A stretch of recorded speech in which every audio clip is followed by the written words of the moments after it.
Delaware, New Jersey, and Pennsylvania. But there's another reason we believe local roots matter. When you bank with WSFS, your money stays here, helping people and businesses in the same communities where you live and work. To us, local banking means more than just having local offices. It means that when the communities we serve succeed, we succeed. WSFS Bank. We stand for service. Member FDIC, Equal Housing Lender. Headlines you can't get through your day without. On Power 101.7. A divided Supreme Court decided 5-4 yesterday to allow new Texas law that bans abortion at 6 weeks before most women know that they're pregnant remain in force, with Chief Justice John Roberts siding with the High Court's liberals in the losing position of opposing letting the law stand. A late-night decision to deny an emergency appeal was released nearly 24 hours after the law, the strictest against abortion rights since Roe v. Wade, went into effect at midnight Wednesday. The majority said those asking for the appeal hadn't met the high burden required for the stay, but said the order didn't block other challenges to the law or rule on its constitution, ability. In addition to banning the abortion at 6 weeks, the Texas law is enforced by allowing private citizens to sue abortion providers and anyone involved in facilitating abortions, such as someone who drives a woman to the clinic, for at least $10,000. Wow, okay, so they can get They can fined. even sue the person who drove the person to the abortion clinic. Wow. Mid-Atlantic and northeastern states were plummeted by the remains of Hurricane Ida yesterday, with at least 2 tornadoes touching down in Maryland and New Jersey. Extended, drenching rain and strong winds. The downpours caused severe flooding, with New York City subway suspended and some streets looking like rivers. Newark Liberty International Airport flooded and roof collapsing at a post office in New Jersey. One person was killed and another missing in Rockville, Maryland. Apartment complex with some 200 people displaced. Wow, that's terrible.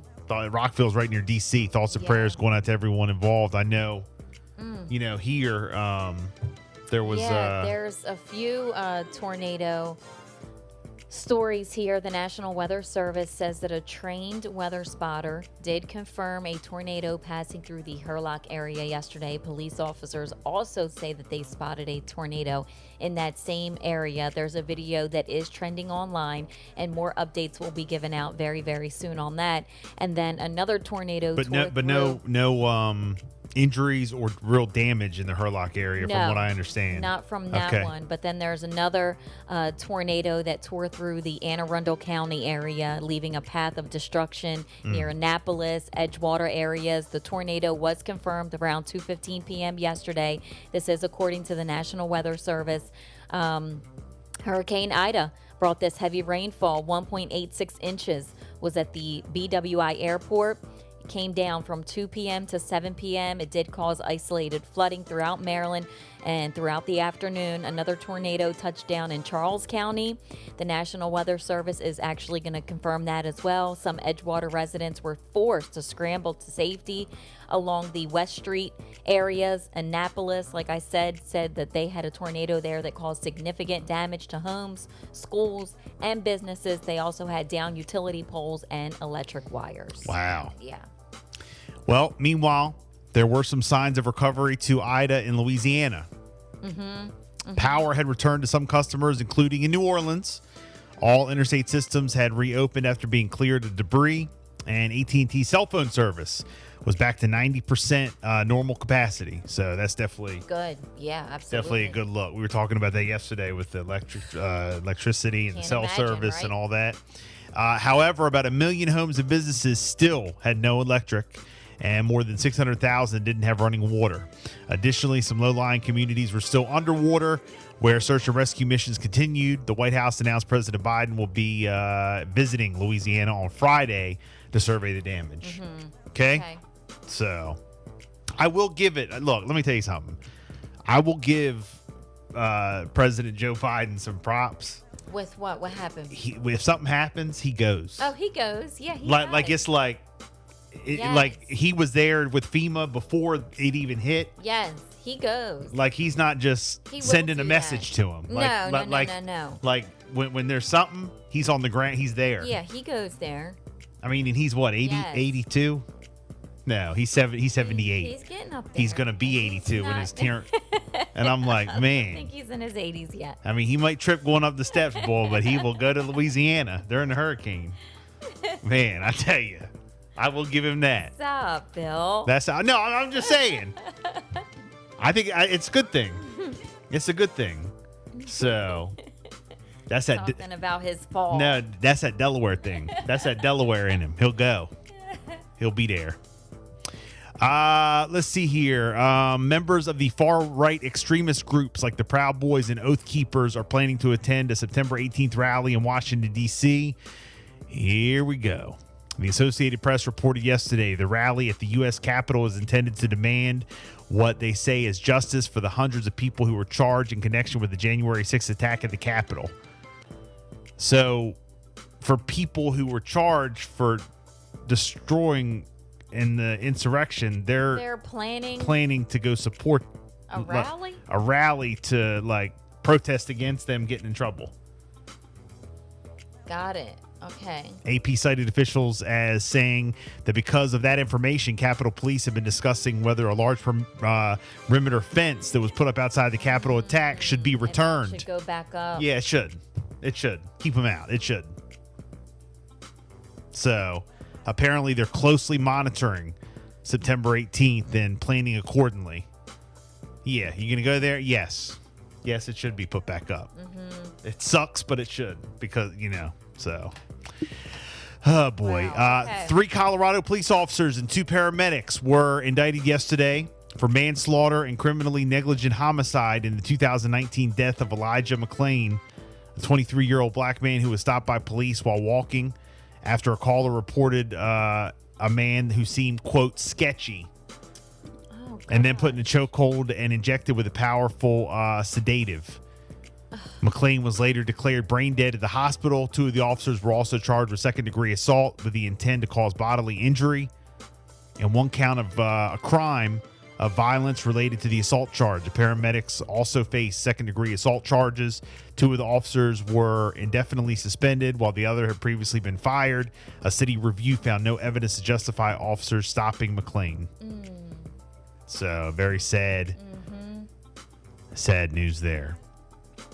And locally, we have an update on the Worcester County man. Yes. Authorities tipped off to former daycare worker by computer crimes unit after images uploaded to the web. All right, this is following the original story that's coming from the Dispatch. A local childcare worker is in prison facing dozens of charges related to child porn and sexual abuse of minors. Ocean Pines resident Bruce William Travers, 37, faces 34 charges total.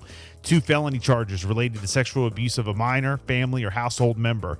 2 charges of sex abuse to a minor. 15 charges of child porn, film, in sex act. And 15 charges of child pornography possession. Travers has worked at a variety of local daycare centers and in some local schools as recent as last spring. Travers was charged Saturday, August 28th with 4 counts of sex abuse of a minor, family, or household member with the offense date listed from June 1st, 2018 to July 31st of this year. Travers was charged with 15 counts of child porn, film, in sex act, and 15 counts of possession of child pornography. According to the documents, Maryland State Police Computer Crimes Unit was contacted by the National Center for Missing and Exploited Children, which operates cyber tip line to handle reports of child sexual exploitation. The cyber tip included a file that was uploaded to Bing, according to charging documents, and depicted child pornography. So be careful what you upload. No, that's why I use the work computer. And then they don't know who's over here. Right. Stuff up. On August 20th, with the assistant. Not child stuff. This stuff is like. On August 20th, with the assistant of the Ocean Pines Police Department, investigators with the Worcester County Bureau of Investigation executed a search and seizure warrant at Travers' residence on Brandywine Drive. During the search, police seized laptops, cell phones, thumb drives, camera memory cards, and several articles of children's clothing. According to the charging documents, Travers, according to the documents, admitted to possessing child pornography and stated that he had used children's clothing to fantasize. Sick. Travers reportedly told police 3 children, all elementary school age kids, had stayed at his house in the past. When interviewed, the children's guardian told investigators she met Travers through his employment at a local daycare, which was not named in the charging documents, and eventually entrusted Travers with her children, according to the charging documents. Travers stayed with the family on and off from June 18 to July 2021. Charging documents stated Travers was also permitted to care for the children at his residence. According to the documents, forensic examinations and electronic devices seized revealed various explicit nude photos of the children. According to the charging documents, investigators interviewed the children on August 27th, and Travers was charged the following day. That's a shame. So. That's a shame. Wow. Unbelievable. I can't imagine. No. I mean, we had to. I mean, thank God. And like, you know, we had to ask our kids. Trusted him. Yeah. And she felt, I met him at the daycare facility, and I mean, I don't know what their relationship was, but, and then this happens. Yeah.